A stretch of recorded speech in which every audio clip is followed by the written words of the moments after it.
Guys welcome back माय YouTube channel. तर public तुमचं परत एकदा स्वागत आहे आपल्या पृथ्वीभाऊच्या लाईफस्टाईल ब्लॉगमध्ये. आणि आज तुमचा पृथ्वीभाऊ आला एका छोट्याशा गार्डनमध्ये. हे गार्डन छोटंच आहे गाईज, पण शहरातल्या लोकांसाठी ही जागा म्हणजे खूप मोठी झाली नाही का. ते बघा ना कसा आनंद घ्यायचा. माझं काय, मी एका झाडाखाली बसून यांना शूट करतोय, तुम्हाला दाखवतोय बघा. माझं काय नाही, मी एका झाडाखाली बसून यांना शूट करतोय. आणि ते बघा पुढं.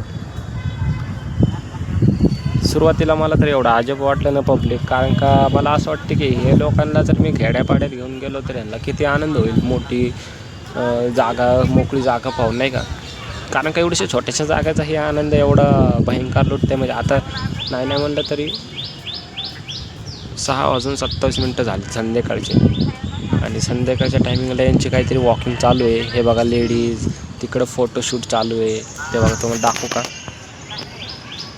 ते बघा तिकडं फोटोशूट चालू आहे ह्या महिला मंडळचा. आणि इकडं सगळे वॉकिंग करताय. आणि हे गार्डन काहीतरी असं आहे.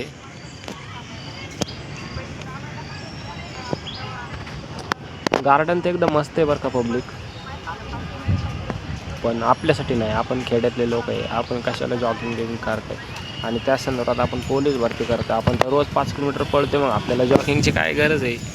बरोबर का पब्लिक. आता हे सगळे पब्लिक लोक MIDC वाले असतात. आता हे काका बघा, चालायला येणं गेलं तरी काठीवर चालायला लागलेत. हे बघा,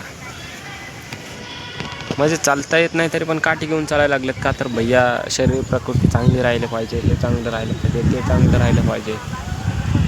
सो पब्लिक जाऊ द्या, बाकीच्याहून काही घेणं देणं नाही आपल्याला. सॉरी, कारण काहीच आपली पब्लिक आहे, व्हिडिओ पण बघणारी, असं बोललं नाही पाहिजे. ते जाऊ द्या पब्लिक, तो विषय वेगळा आणि हा विषय वेगळा. तर पब्लिक, पावसाचं वातावरण तयार झालं आहे वरती आकाशामध्ये. बघा, पावसाचं वातावरण निर्माण झालं आहे. बघा, छोटे छोटे बादल दिसत आहे ना.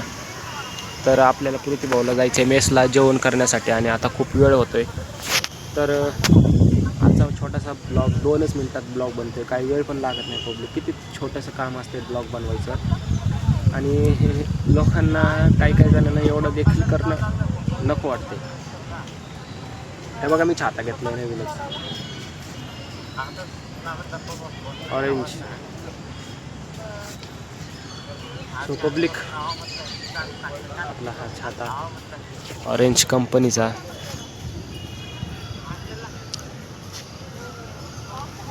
आपला हा छाता आहे गाईज ऑरेंज कंपनीचा. हे बघा, याची कंपनी दाखवतो तुम्हाला. आणि मी या छात्याविषयी थोडी माहिती सांगणार आहे बरं का. दिसला ऑरेंज पब्लिक, ऑरेंज कंपनीचा छाता हा मला 300 रुपयाला भेटला आहे. कितीला?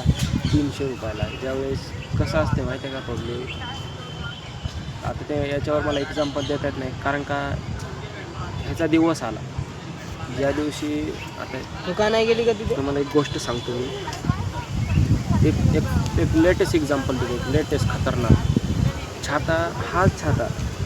हाच छाता 2 महिन्यापूर्वी, हा छाता मला 2 महिन्यापूर्वी, हे बघा वरतून बघा खालून बघा, हा छाता काही मला 2 महिन्यापूर्वी फक्त 100 रुपयाला भेटत होता.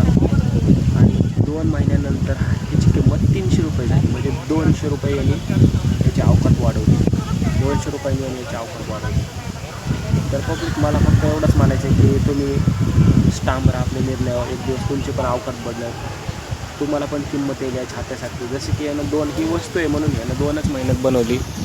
आता हा छाता आहे, ही एक वस्तू आहे म्हणून याने याची अवकात आहे ना काहीच 2च महिन्यात बनवली. पण आपण माणसं आहे, आपली अवकात 2 महिन्यात बनत नाही काहीच. आपल्याला वर्षानुवर्ष घासावं लागते.